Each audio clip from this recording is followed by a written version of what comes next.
I want to start with a poem I've been beginning with for the last couple of months. And it's a poem it's a version of a poem by the great Russian poet Sergei Asenin. And Asenin lived during the early part of the century. He was married to the great dancer Isadora Duncan. When she went to Russia, she met him. Asenin spoke no English, and she spoke no Russian, but we assume they found ways to communicate. And Asenin was not part of the literary crowd of St. Petersburg and Moscow. He was a real hick. He was from the country. And you've all seen those pictures of Tolstoy in peasant drag, right? And Asenin was the real deal. And he committed suicide by hanging himself with his bootlace from a pipe in the Hotel Angleterre in St. Petersburg. There's a very famous essay by Mayakovsky condemning Asenin for having done this. It's a whole new age of the revolution. How could he have done this? And then, of course, 3 months later, Mayakovsky himself killed himself. In Asenin's pocket was a suicide note. And it was, I wish I was making this up, it was written in blood. And it consisted of 2 rhyming quatrains. And if one is going to be a formalist, you might as well be one to the end, right? And this version actually only takes one liberty. Goodbye, old friend. Goodbye. Goodbye. The only evidence is my heart. I lived, they say, and then I died. So what? In between, just a breath of scarlet smoke. So goodbye, goodbye. I know we'll meet again in bed, but perhaps one much colder and more deep. When it said that I grew tired of the world, say, instead, it was the world that first grew tired of me. This is called a pact. It's not so hard to love a ghost as some friends might try to tell you. People do it for years, I hear, with really nobody noticing. One night, I held a silver gun to my head, just to imagine myself as the ghost to be. Nobody special, just myself only. You know, so pale and thin you could see right through me, just like a thistle. Figure it out. I'm here, but I'm not.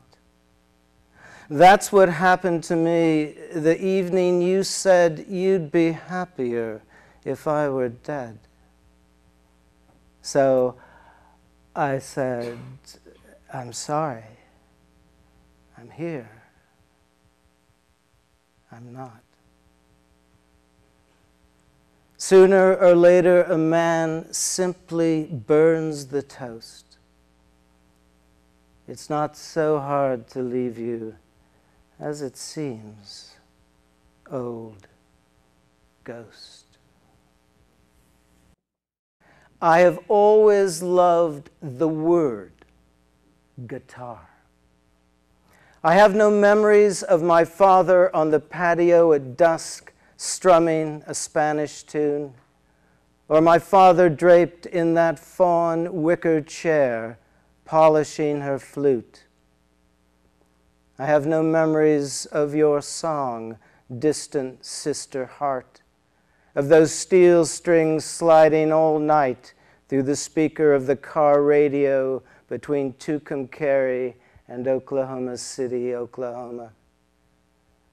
Though I've never believed those stories of gypsy cascades, stolen horses, castanets and stars, of Airstream trailers and good fortune, though I never met Charlie Christian, though I've danced the floors of cold longshoremen's halls, though I've waited with the overcoats at the rear of concerts for lute, mandolin, and 2 guitars, more than the music I love, scaling its woven stairways, more than the swirling chocolate of wood. I have always loved the word guitar. There's a figure in this poem named Madame Récamier, and she was a figure in Napoleonic France. She was the wife of a banker, and we know her from a couple of really famous paintings, one by Jacques-Louis David, where she's reclining on a chaise. And she wore her hair in that kind of B-52 architectural wonder. And she was a rival of Josephine, the Empress Josephine. And one summer when Josephine was out of Paris, Madame Récamier used Josephine's hairdresser. And when Josephine got back and discovered what had gone on, she had her hairdresser guillotined. So you think your hair is important to you. So Madame Récamier herself doesn't appear in this poem, but you'll see why at the end I've mentioned her. This is called Red Wheat, Montana.